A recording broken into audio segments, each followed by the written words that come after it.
Olá, meu amigo, minha amiga, é um prazer estar novamente aqui, juntamente com o Anderson, para estudar um pouco mais da Bíblia com vocês. Recentemente nós gravamos e publicamos uma série de 6 vídeos sobre o santuário, sobre o livro de Hebreus, sobre o sistema de portas do santuário, sobre a unção do santuário. E você pode acessar esse conteúdo no cartão que vai aparecer aqui acima na tela. Muitas pessoas que assistiram aos vídeos fizeram comentários, fizeram perguntas e nós não tivemos oportunidade de responder adequadamente a esses comentários, até porque o sistema de respostas ali do YouTube não comporta explicações mais elaboradas. Então, Anderson, decidimos fazer esta série de vídeos onde publicaremos ao longo das semanas pequenos vídeos respondendo às perguntas que vocês fizeram. Se por acaso você ainda não viu a série, veja primeiro e depois você volte aqui para conferir as perguntas e as respostas. É isso então? É isso mesmo. Podemos começar. O Anderson é lá do canal História na Profecia. E se você ainda não é inscrito, por favor, inscreva-se e acompanhe os vídeos. A primeira pergunta é do Rodrigo Souza. Ele perguntou no vídeo 1. Eu só não entendo porque o dia da expiação do Santuário Celeste precisa durar, já está durando, 176 anos, mas no Santuário Terrestre ele se dava em apenas um dia. E então, Anderson? Primeiramente eu quero saudar a todos os que acompanham aqui o canal Adventismo Vivo, os que estão acompanhando este vídeo, e quero saudar aí o nosso irmão Rodrigo Souza, que nos enviou esse questionamento, uma pergunta muito interessante, que nós vamos tentar responder agora. Eu tenho 4 coisas a dizer a respeito do ponto que o Rodrigo Souza suscitou, 4 comentários a fazer com o objetivo de responder à questão que ele propôs.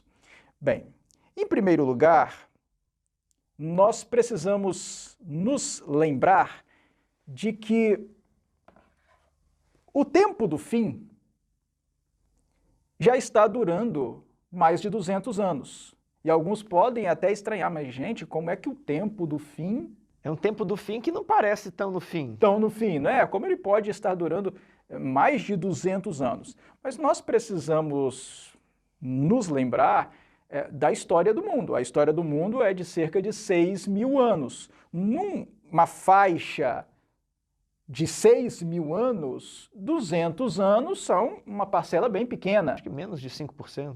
Então, 200 anos são a fase final, é o tempo do fim. Essa fase final é o tempo do fim.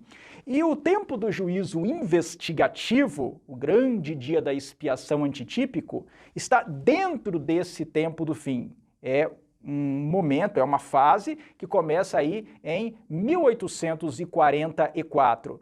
Então, isso é importante nós termos em mente, de que dentro do espectro temporal da história do mundo, o tempo do fim já dura 200 anos, e era de se esperar que o tempo do juízo não fosse um momento específico, num dia apenas ou numa semana apenas, seria um período mais prolongado, tendo em vista que o próprio tempo do fim dura mais de 200 anos. Além disso, temos de nos lembrar da relatividade do tempo. Como assim a relatividade do tempo?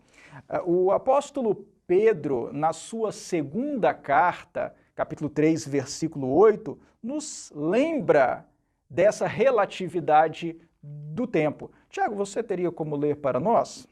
Há, todavia, uma coisa, amados, que não deveis esquecer, que para com o Senhor, um dia é como 1000 anos, e 1000 anos como um dia. Então Pedro chama atenção aí para a relatividade do tempo.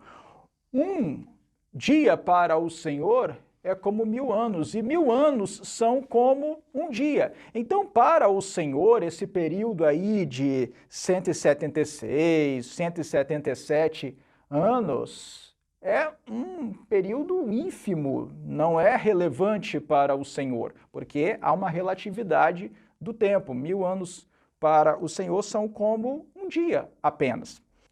Além disso, há um outro ponto que eu quero destacar e que diz respeito ao ciclo festivo do antigo cerimonial judaico, do cerimonial do antigo Israel. O antigo cerimonial judaico comportava algumas festas que eram ao mesmo tempo comemorativas e prefigurativas. Elas eram comemorativas porque rememoravam fatos importantes da história do antigo povo de Deus ou destacavam momentos específicos e importantes do ciclo agrícola da terra de Israel.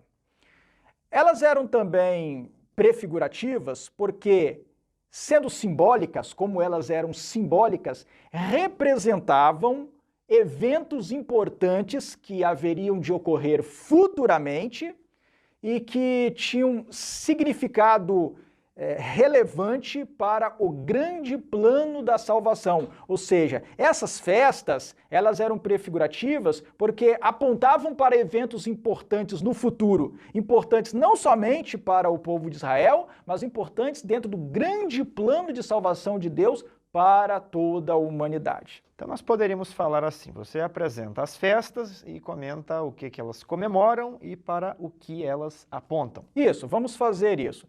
Bem, primeiramente havia a festa da Páscoa, que era seguida da festa dos pães ázimos. Essas duas festas estavam tão associadas uma à outra que na prática formavam uma só e a mesma festa. Ou seja, a festa da Páscoa propriamente dita também era chamada de festa dos pães ázimos. E a festa dos pães ázimos propriamente dita também era chamada de festa da Páscoa.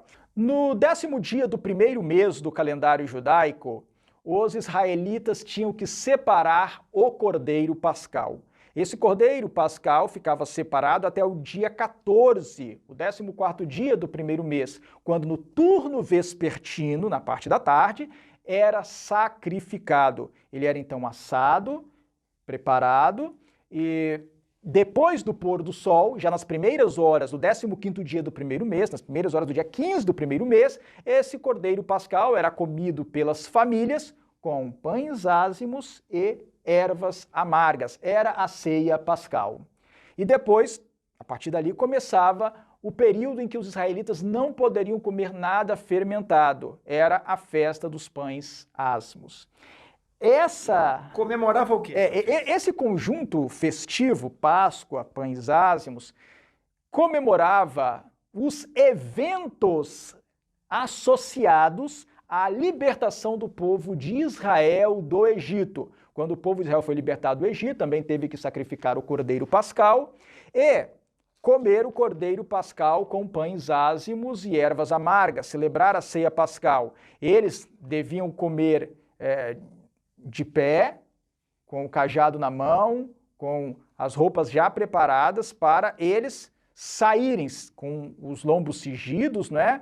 Já preparados para saírem do Egito. E na noite de 14 para 15 do primeiro mês, já nas primeiras horas do dia 15, o anjo destruidor passou pela terra do Egito, matou os primogênitos do Egito, foi a 10ª praga, e Faraó então consentiu que o povo de Israel saísse do Egito. Foi no dia 15 do primeiro mês que Israel saiu do Egito, por isso esse era o dia da libertação da escravidão do Egito. Então, dia 10, dia que o cordeiro era preso, dia 14, dia que o cordeiro era imolado, e dia 15, o cordeiro era comido juntamente com ervas amargas e pães sem fermento. Então temos Páscoa, pães ázimos, e qual é a terceira festa? Bem, dentro da festa dos pães ázimos acontecia a festa das primícias. Os israelitas deviam levar ao templo um feixe com os primeiros frutos, as primeiras espigas que eles colhiam no campo, as primeiras espigas que eles encontravam amadurecidas. Como o cereal a amadurecer primeiro na terra de Israel era o cereal da cevada, era a cevada, então eles levavam os primeiros frutos da cevada que eram agitados diante do altar dos holocaustos e assim apresentados ao Senhor. Dali para frente, a colheita da cevada, a colheita dos frutos que estavam amadurecidos naquela ocasião podia ter início. Então, primícias, primeiros frutos. Aí passavam-se 50 dias e nós temos a festa do Pentecostes. Exatamente. Que festa era essa?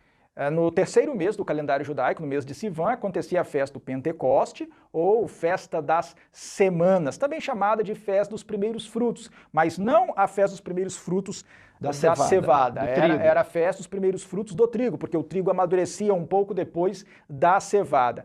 A festa das semanas, ou festa do Pentecoste, ela ao mesmo tempo estava associada com o ciclo agrícola, porque era a festa dos primeiros frutos do trigo, e dali para frente, então, o trigo podia ser colhido, mas era também estava associada com um momento importante da história de Israel, quando Israel, depois de ter saído do Egito, chegou ao Monte Sinai, e do alto do Sinai, Deus proclamou sua santa lei, os 10 mandamentos. Ok, então Páscoa, pães asmos, primícias, passam 50 dias, Pentecostes. Essas eram as festas da primavera. Ok, agora vamos passar mais algumas estações, chegamos no outono. Chegamos ao outono. Quais são as festas do outono? As festas do outono aconteciam todas dentro do 7º mês do calendário judaico, mês de Ethanim Tishri. O mês de Ethanim Tishri era o 7º mês e era um mês muito festivo, porque já no seu primeiro dia, o primeiro dia do 7º mês do calendário judaico, acontecia a festa das trombetas, em que as trombetas eram tocadas como que anunciando, convocando as pessoas ao arrependimento, ao preparo espiritual, porque dias depois aconteceria a grande festa de Israel, o dia mais sagrado de todo o calendário judaico, que era o dia da expiação. No dia da expiação se fazia a purificação do santuário, o sumo sacerdote entrava no Santo dos Santos, somente nesse dia isso acontecia, e ele então, com o sangue, purificava o santuário de todos os pecados que durante todo o ano os israelitas transferiram para o santuário por meio das ofertas individuais pelo pecado. É interessante notar que esse dia da expiação era um dia importante não somente como o dia da purificação do santuário, o que acontecia todos os anos, mas era também um dia importante porque nele começava o ano do jubileu. O ano do jubileu sempre começava no dia da expiação. O jubileu era um ciclo de 49 anos.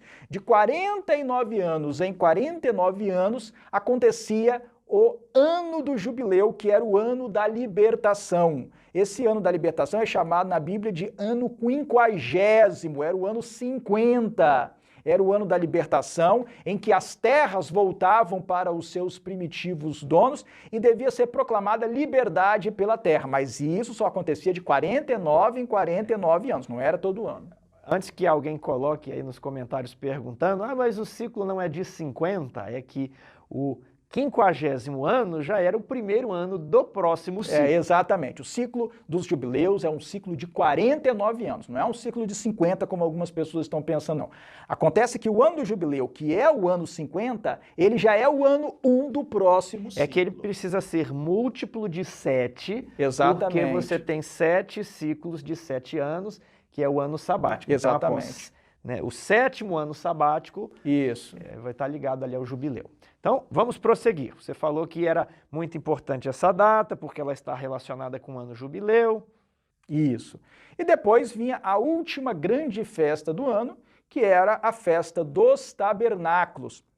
A festa dos tabernáculos era um período de 7 dias, ao qual se acrescentava um 8º, durante o qual os israelitas deviam morar em cabanas, para rememorar o período em que eles peregrinaram pelo deserto, aquele período de 40 moraram anos. Em cabanas, em moraram em tendas, em cabanas, durante 40 anos. Então, na festa dos tabernáculos, eles relembravam essa circunstância da peregrinação no deserto durante os 40 anos. Então, essas eram as festas do ciclo judaico, E elas eram comemorativas, como nós mostramos, mas eram também prefigurativas, eram simbólicas, elas eram tipológicas, ou seja, elas eram um tipo de eventos futuros. E eu quero falar rapidamente aqui dos significados delas.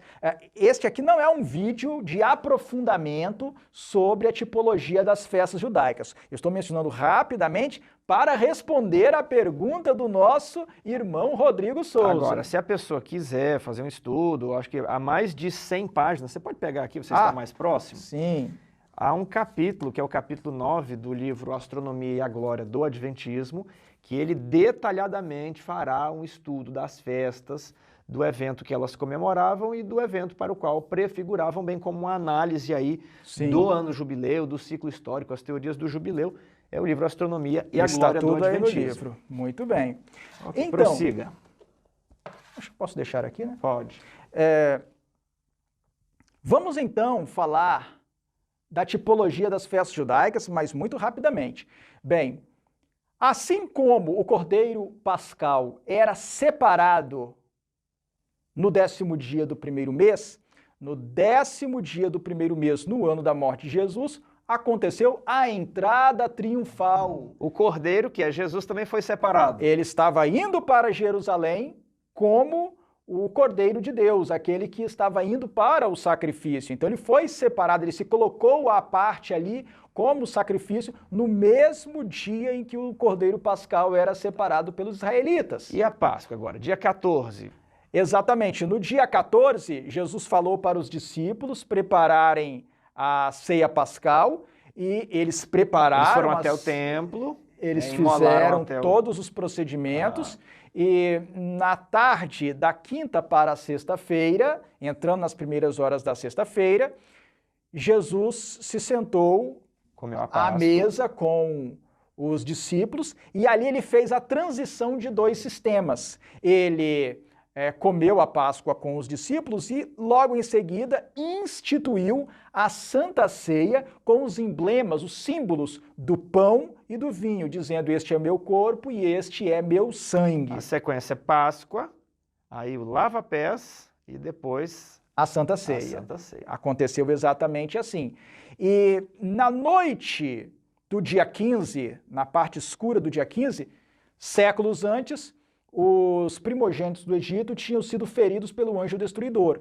Jesus foi com os discípulos para o Getsemane, aos pés do Monte das Oliveiras, na noite do dia 15 do primeiro mês, e ele foi separado de seu pai, e ele foi ali ferido pelo Senhor, ele foi ferido por Deus. Por quê? Porque os pecados do mundo inteiro foram transferidos para ele e isso causou a separação entre Jesus e seu pai, a separação espiritual, o que causou uma dor tremenda, uma angústia horrível a ponto de ele suar gotas de sangue. A revelação nos mostra que se Jesus não tivesse ali sido sustido e fortalecido pelo anjo, ele teria morrido ali mesmo no Getsemane. Então, na mesma noite, da mesma data em que os primogênitos do Egito tinham sido feridos, Jesus, o primogênito de Deus, como substituto do ser humano, foi ferido em nosso lugar.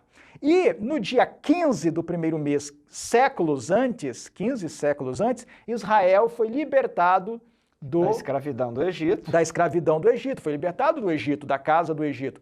E no dia 15 do primeiro mês, naquela sexta-feira, quando Jesus estava pendendo na cruz do Calvário e expirou, morreu em nosso lugar, Jesus promoveu a libertação do pecado, da condenação que pesa contra o pecador por meio do seu sacrifício. Então vemos uma correlação dos eventos, né, comemoravam e apontavam, e acontecem no mesmo dia. Cordeiro preso no dia 10, Cordeiro imolado no dia 14, Jesus comemora a Páscoa no mesmo momento em que se comemorava a Páscoa, institui a Santa Ceia, é ferido no jardim do Getsemane e na parte clara do dia 15, na sexta-feira, é crucificado.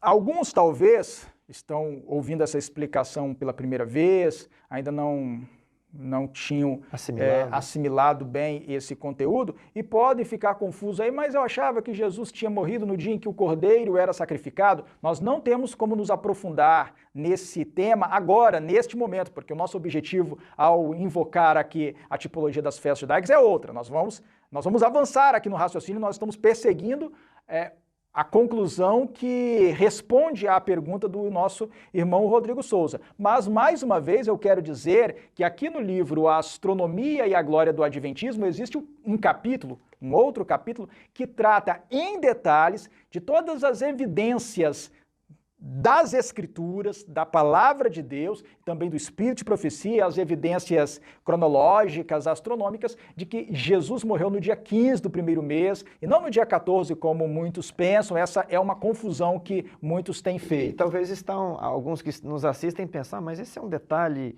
né, que passa despercebido, isso não é importante.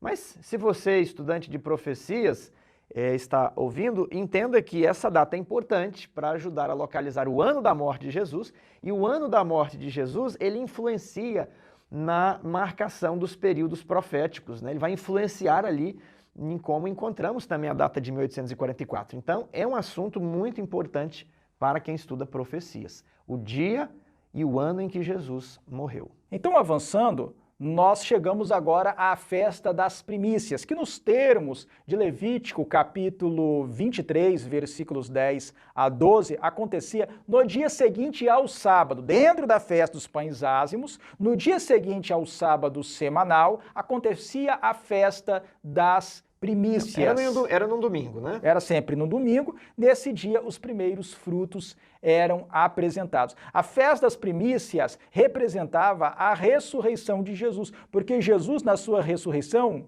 ele é as primícias dos que dormem. A grande ressurreição dos santos, dos salvos, acontecerá por ocasião do segundo advento, da volta de Jesus. Mas Jesus já ressuscitou 2000 anos atrás, como as primícias, os primeiros frutos. É a ressurreição mais importante. É a ressurreição mais importante. Da qual a ressurreição de todos depende. Depende, exatamente. E então, assim como os primeiros frutos eram apresentados no dia seguinte ao sábado semanal, dentro da festa dos pães ázimos, Jesus ressuscitou no dia seguinte ao sábado semanal, dentro da festa dos pães ázimos. Aqui também existe, nós sabemos, toda uma discussão, porque muitos sustentam que esse sábado de que fala Levítico não era o sábado semanal, era sim um sábado dito cerimonial, mas nós não temos como nos aprofundar nisso agora. Novamente dizemos, no livro Astronomia e Glória do Adventismo, nós apresentamos uma série de evidências das Escrituras, da linguagem das Escrituras, da terminologia das Escrituras,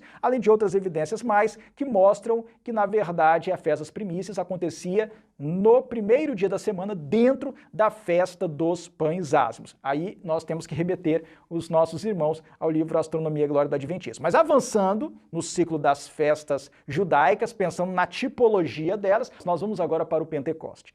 Como nós já dissemos, na festa do Pentecoste, tanto se comemorava o momento da apresentação dos primeiros frutos do trigo, como se relembrava aquele momento, aquela ocasião em que o povo de Israel estava junto ao Sinai, o Senhor desceu sobre o monte Sinai e proclamou a sua lei, os 10 mandamentos.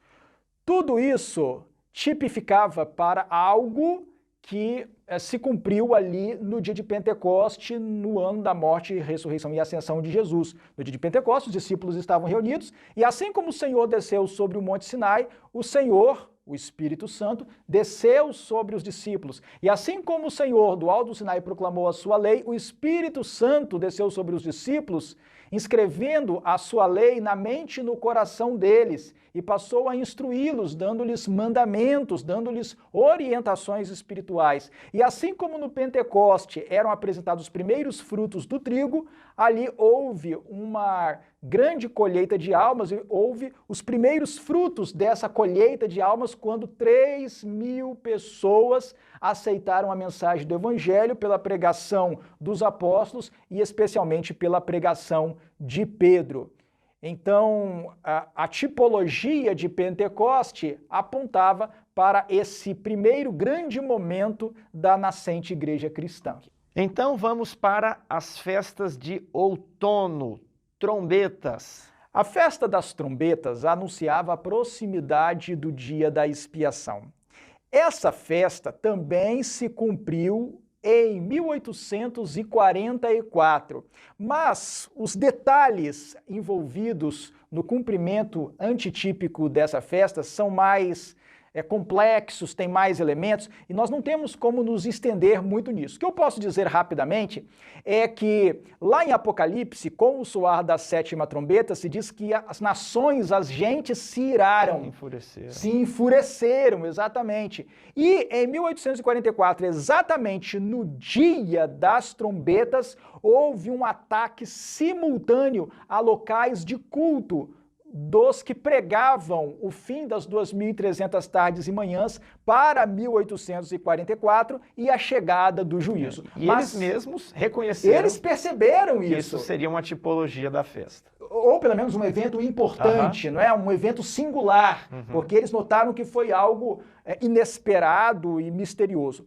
Bem, mas nós não temos como entrar em muitos detalhes aqui, porque tomaria muito tempo. Nós remetemos os que estão assistindo o vídeo novamente ao livro A Astronomia e a Glória do Adventismo, que no capítulo 9 detalha tudo isso aí. Expiação. O dia da expiação seria o dia da purificação do santuário e em 22 para 23 de outubro de 1844, que foi o 10º dia do 7º mês do calendário judaico naquele ano, Jesus Cristo, como sumo sacerdote do santuário celestial, terminou o seu ministério no lugar santo e iniciou o seu ministério no lugar santíssimo. Ele entrou no lugar santíssimo para a purificação do santuário celestial. Última festa, tabernáculo. A festa dos tabernáculos, que rememorava aquele período em que os israelitas peregrinaram no deserto, representa a viagem dos redimidos, do povo de Deus, da terra até o céu. No Espírito de Profecia até existe a declaração de que nós viajaremos para o Mar de Vidro durante 7 dias. Esse período de 7 dias é o período da festa dos tabernáculos. Então nós temos aqui um resumo do cumprimento antitípico das festas judaicas. Mas por que eu fiz isso? Por que nós fizemos um resumo desse cumprimento antitípico das festas judaicas? É pelo seguinte, o nosso irmão Rodrigo Souza, ele está questionando por que o dia da expiação antitípico, que é o juízo investigativo, a purificação do santuário celestial, precisa durar tanto tempo, né? Tem durado 177 anos agora, né? Vai se completar neste ano. Se no primeiro século ela durou apenas um dia, né? Antes de Cristo durava apenas um dia. Se durava apenas um dia. Mas olhem que coisa interessante. O ciclo cerimonial, o ciclo de festas de Israel, no seu cumprimento antitípico, no seu cumprimento prefigurativo, é progressivo, vai avançando no tempo, começando ali quando Jesus entra triunfalmente em Jerusalém e se estendendo até a chegada do povo de Deus ao Mar de Vidro, no final do período aí da festa dos tabernáculos. Então, o ciclo cerimonial ele vai avançando no tempo. É importante nós percebermos isso. As festas, elas mostram eventos que são sequenciais.